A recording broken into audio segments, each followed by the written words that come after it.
லைட்டாக பீதியாக இருக்குது. ஹாய், எல்லாருக்குமே வணக்கம். தேங்க்யூ. ஸோ நிறையா பேருக்கு தேங்க்யூ சொல்லணும், அதனால் மொத்தமாக தேங்க்யூன்னு சொல்லி முடிச்சிடுறேன். ஏன்னா சில பேரை விட்டுருவேன் நான். அதுக்கப்புறம் திரும்ப வந்து இப்போ 2-3 நாளாக இப்போ தான் அடித்து விட்டாங்க, திரும்ப அடமலை மாதிரி திரும்ப போட்டு அடிக்க ஆரம்பிச்சிருவாங்க. அதனால் எல்லாருக்குமே ரொம்ப ரொம்ப நன்றி. முக்கியமாக சொல்லணுன்னா 2 பேருக்கு நான் ரொம்ப தேங்க் பண்ணணும். ஒன்று ஏஜிஎஸ் என்டர்டெயின்மெண்ட், அவங்க தான் வந்து இந்த வாய்ப்பை எங்களுக்கு கொடுத்தாங்க, எனக்கும் ஹர்ஷத்துக்கும். அவங்களுக்கு ஒரு பெரிய பெரிய நன்றி. இன்னொன்று அஸ்வத் ப்ரோ. அஸ்வத் ப்ரோ எப்போன்னா இது அவங்க எனக்கு தெரிஞ்சு அவர் ஒரு 20 இன்டர்வியூ கொடுத்தாங்கன்னா அந்த 20 இன்டர்வியூலையும் இதை மறக்காமல் ரைம்ஸ் மாதிரி எல்லாத்துலேயும் சொல்லிட்டாரு. அவருக்கு 2 லேக் சப்ஸ்கிரைபர் இருக்கும் போதே நான் அவரை கூப்பிட்டேன் அப்படின்னு எல்லா இன்டர்வியூலையும் அதை சொன்னார். அதனால் உண்மையிலே ஒரு 2 லேக் சப்ஸ்கிரைபர் இருக்கும் போது கூப்பிட்டாரு. இன்னும் சொல்ல போனால் நம்ம சேனல் ஆரம்பித்து 11வது சப்ஸ்கிரைபர் இந்த மனுஷன் தான் எங்களுக்கு. அதனால் என்றைக்குமே அதை நாங்கள் மறக்க மாட்டோம். ஃபஸ்ட்டு தடவை டார்லிங் கதை சொல்கிறதுக்காக ஆஃபீஸ் கூப்பிட்டாரு டார்லிங். போய் உட்கார்ந்தோன்னே என்னென்னமோ நிறைய பேசினார். ஆனால் எனக்கு ஒன்றுமே புரியல. சரி okay done, you are the right guy அப்படின்னாரு. சரி ஓகே, அப்போ நான் செலக்டா அப்படின்னு கேட்டேன். செலக்ட் தான் போ அப்படின்னாரு. போய் அடுத்த நாள் இவனை கூப்பிட்டு வர சொன்னார். சரி, நமக்கு தான் ஒன்றும் தெரில, தமிழ் மீடியம்லேருந்து வந்திருக்கோம், இவன் கொஞ்சம் நாலேஜான ஆள் தானே, அண்ணா யூனிவர்சிட்டியில் படித்தவனாச்சேன்னு இவனை கூப்பிட்டு போகிறேன். இவங்கிட்டையும் அந்த மனுஷன் அப்படி தான் பேசுகிறான். லைட் வரும், நீ இது பண்ணும், இது பண்ணும். அவனுக்கு ஒன்றும் புரியல. அதுக்கப்புறம் நாங்களே ஃபிக்ஸ் ஆகிட்டோம். சரி ஓகே, நம்ம ஒரு ஹாலிவுட் படத்தில் நடிக்க போகிறோம் அப்படின்னு மாதிரி ஃபிக்ஸ் ஆகிட்டோம். சரி, ஹாலிவுட் படம் தானே நடிக்கிறதுக்கு போயிட்டோம். பார்த்தா ஹாலிவுட் கேமராமேனே அங்கே இருக்காரு. உள்ள போன ஏய் மார்க் மார்க்னா மார்க் எங்கே போயிட்டோம், மார்க்கில் நில்றா அப்படின்னாரு இவர். ஓகே, அப்போ ஹாலிவுட் படத்தில் தான் நம்ம நடிக்க போகிறோன்றது முடிவாயிட்டு. ஆனால் பாதி நேரங்களில் இவங்க 2 பேரும் இங்கிலீஷில் மட்டும்தான் பேசிப்பாங்க. இதெல்லாம் நான் வந்து உண்மையிலேயே இந்த மேக்கிங், ஜாக்கி ஜான் படம் மேக்கிங்லாம் கடைசியாக போடுவாங்க, ஒரு கேமராமேனும் ஒரு டேரக்டர் இங்கிலீஷில் பேசுறதெல்லாம். இதெல்லாம் நான் பார்க்கும்போது உண்மையிலேயே இவன்கிட்ட சொல்லுவேன், நிறைய பேசுகிறாங்கடா, ஆனால் ஒன்றும் புரியலடா. அவங்க பேசிப்பாங்க, ஆனால் சரி இது சொல்லாமான்னு தெரில. பல நேரங்களில் வந்து நிக்கேத் ப்ரோ வந்து சார்ஜ் எடுத்துட்டாருன்னா எங்களுக்கெல்லாம் பீதி ஆகிடும். அது நான் பரவாயில்ல, சில நேரத்தில் பிரதீப் ப்ரோக்கே அது பீதி ஆகிடும். பீதி ஆயிடுச்சுன்னா அவர் கொஞ்ச நேரத்தில் அவர் என்ன பேசுகிறாருன்னு அவருக்கு புரியாது. ஆனால் அவருக்கு ஒரு மல்டி பர்சனாலிட்டி இருக்குன்றதை நாங்கள் கண்டுபிடிச்சிட்டோம். என்ன திடீர்னு ஒன்று பேசுவார், திட்டிடுவார், ஓகே டார்லிங் நல்லா பண்ணு அப்படின்ட்டு போயிடுவார். இப்போ இந்த மனுஷன் அதுக்கப்புறம் வந்து உங்களை இல்லை அவங்கள அப்படிம்பாங்க. சரி, அவங்களை வேற யாரையோ சொல்லியிருக்காரு அப்படின்னா அவங்கள்ட்ட போய் சொல்லுவார், உங்கள நீங்கள் லைட்லாம் கரெக்டாக தான் வச்சுக்கேன், இவனுங்கள தான் சரியாக நடிக்கலை அப்படின்ட்டு போயிடுவார். ஸோ இந்த படம் உண்மையிலே ஆரம்பித்தது ஒரு மாதிரி ஜாலியாக ஆரம்பிச்சது, முடியும் போது ஏண்டா முடியுது அப்படின்னு இருந்தது. ஏன்னா 3 பேரும் நல்லா சோறு போட்டாங்க, சும்மா சொல்லக்கூடாது, டெய்லி கறி கஞ்சி, அவ்வளோ ஹாப்பியாக இருந்தது. நம்ம ஆஃபீஸில் அப்படி ஒரு சோறு பண்ணோன்னு ஏஜிஎஸை பார்த்து நாங்கள் பல தடவை வியந்திருக்கோம். ஏன்னா இது திரும்பவும் சொல்லலாமான்னு தெரில, பல வார்த்தைகள் டப் பண்ணி இது பண்ணி கட் பண்ணி எடிட் பண்ணி நானே பேச வேண்டியதாக இருக்குது.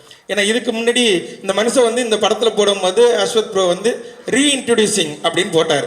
அதுக்கு முன்னாடி நாங்கள் ஒரு 2 படம் பண்ணோம், சொல்லக்கூடாது, நான் சொல்ல மாட்டேன் 2 பண்ணோம். அதில் வந்து இட்லி கேட்டால் இட்லி இல்லைன்னுவாங்க, தோசை கேட்டால் வீட்டிலேருந்து எடுத்துகிட்டு வர மாட்டேம்பாங்க. ஸோ இந்த மாதிரி பிரச்சனை இருக்கும்போது இங்கே போனால் ஒரே நேரத்தில் டார்லிங் எல்லாமே சிக்கன் இருக்கு டார்லிங், மீன் இருக்கு டார்லிங். அதுக்கப்புறம் சில நேரத்தில் பிரதீப் ப்ரோக்கு டயட் ஃபுட்னு ஒன்று எடுத்துகிட்டு வருவாங்க. ஆத்தாடி ஆத்தா, அதில் என்னென்னமோ இருக்கும் டார்லிங், ஓடுறது போடுறது, பறக்கிறது, தாவுறது, நிற்கிறது, நீந்துறது எல்லாமே இருந்துச்சு அவருக்கு. ஆனால் எனக்கு ஒரே ஒரு ஆதங்கம் மட்டும் இப்போ வரைக்கும் இருக்கு, இவ்வளோ திங்கிறாரு இந்த மனுஷனுக்கு ஏன் உடம்பு மட்டும் உழவ மாட்டேன்ற ஆதங்கம் மட்டும் தான் ஃபீலிங் தான் வச்சா.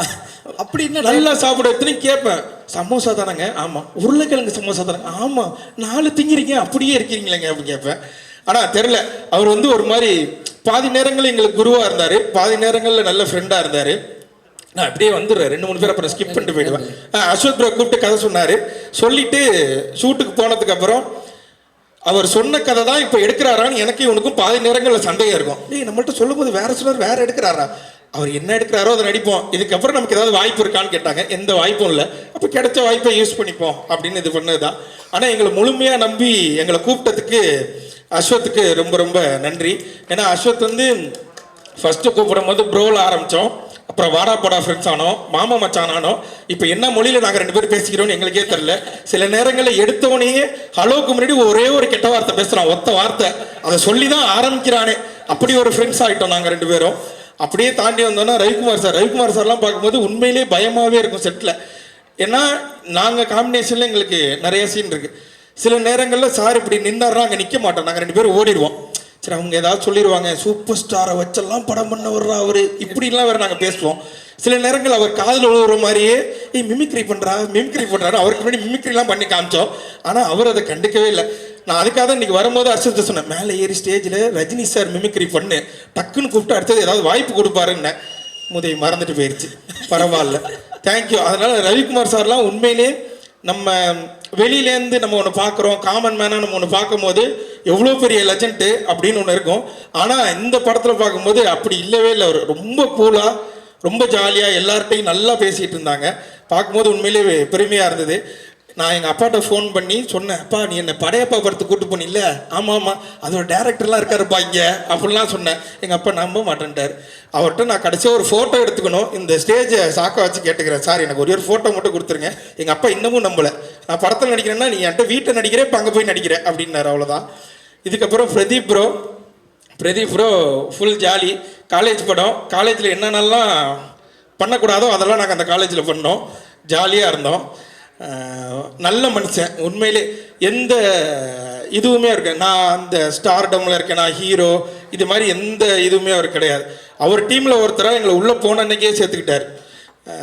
நிறைய விஷயங்கள் ஷேர் பண்ணுறதா இருக்கட்டும், அவர் பண்ண ஷார்ட் ஃபிலிமில் ஆரம்பித்து இப்போ அவருக்கு நடக்கிற அவரோட கதைகள் வரைக்கும் எல்லாத்தையுமே எங்கள்கிட்ட சொல்லுவார். அதேமாதிரி எங்களுக்கு ஏதாவது ஒன்று, இது தலைவா, இது என்ன பண்ணலாம், இது என்ன பண்ணலாம்னா இதை இப்போ பண்ணிடாதீங்க, இது கரெக்டான க்ரோத்தாக இருக்காது, இதை பண்ணதுக்கப்புறம் தான் நீங்கள் இதை பண்ணணும் இப்படின்ற மாதிரி எங்களுக்கு ஒரு பயணியராக நின்று, அதுவும் எங்களுக்கு முன்னாடி இருந்த ஒரு யூடியூபராக அவரை நாங்கள் ஃபீல் பண்ணோம்.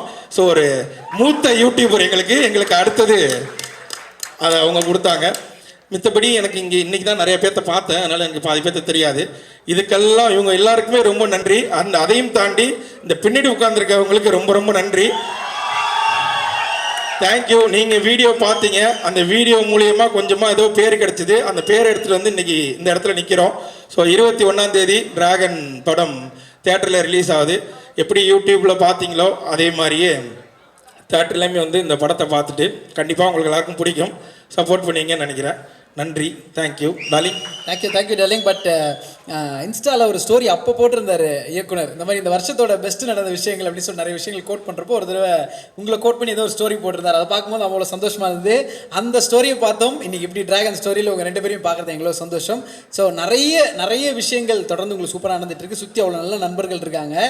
ஒரே ஒரு கேள்வி, லைஃப்பில் ஃப்ரெண்ட்ஷிப் எவ்வளோ முக்கியமாக எங்களோட டார்லிங் பார்க்குறாரு அப்படின்றது மட்டும் சொல்லணும், இப்படி இந்த மேடை வந்து நிற்கிறதுக்கு. ஏன்னா படத்துலையும் அவ்வளோ சூப்பராக சக்ஸஸ் தேடி போகிற ஒரு ஃப்ரெண்டு, இப்போ ஒரு சம்பளம் காசு இல்லைனா கூட ஏன்டா எங்ககிட்ட வாங்கி கொடுக்குறன்ற அளவுக்கு ஒரு நல்ல நண்பராக இருக்கீங்க. ஸோ நட்பை எங்கள் விஜய் சித்து எப்படி பார்க்குறாரு? அந்த ஃப்ரெண்ட்ஷிப் தான் எனக்கு நிப்பாட்டியிருக்கு. அந்த ஃப்ரெண்ட்ஷிப் தான் எனக்கு விக்னேஷ்காந்தை மீட் பண்ண வச்சுது. அந்த ஃப்ரெண்ட்ஷிப் தான் என்னை இவ்வளோ தூரம் கொண்டு வந்தது. இவ்வளோ பேர் வீடியோ பார்த்த ஃப்ரெண்ட்ஷிப் தான் இதை என்னை இவ்வளோ தூரம் வளர்த்து விட்டது. அதே மாதிரி படத்துலையும் என்னோட கேரக்டர் பேர் அன்பு. நானும் பிரதீப் ப்ரோவும் வந்து பயங்கரமாக ஒரு அந்த காலத்தில் ஒரு சூர்யா தேவா அப்படின்னோன்னா அடுத்த காலத்தில் இந்த அன்பும் பேர்லாம் ரிவீல் பண்ணலாமா? சொல்லக்கூடாதா? என்ன அங்கேயும் மிரட்டுற, நீ வெளில வாடி. அதனால் அதான் பேர் ரிவீல் பண்ணக்கூடாது. என் பேர் அன்பு. ஸோ அந்த மாதிரியான ஒரு நட்பு இந்த படத்துலையும் பார்க்கலாம். நிறையா பேர் வந்து இதை நிறைய இடங்களில் சொல்லிக்கிட்டே இருந்தாங்க, இது வந்து அந்த படமாக இருக்குது, இது வந்து இந்த படமாக இருக்குன்றது. ஆனால் இது நான் பார்த்துட்டேன், அதனால் சொல்கிறேன், நீங்கள் யோசிக்கிற எந்த படம் மாதிரியும் இருக்காது. இது புதுசாக ஒரு நல்ல படமாக உங்களை என்டர்டெயின் பண்ணுற படமாக தான் இருக்கும். அதில் நான் ஷோராக சொல்கிறேன். Thank you bro, thank you. அண்ட் உங்கள் குட்டி பொண்ணுக்கு நான் ஒரு பெரிய ஃபேன் சொல்லிடுங்க தயவு செஞ்சு. நன்றி. உங்கள் 2 பேத்துக்கு நான் ஒரு பெரிய ஃபேன். உங்கள் 2 பேரையும் பார்க்கணும் தான்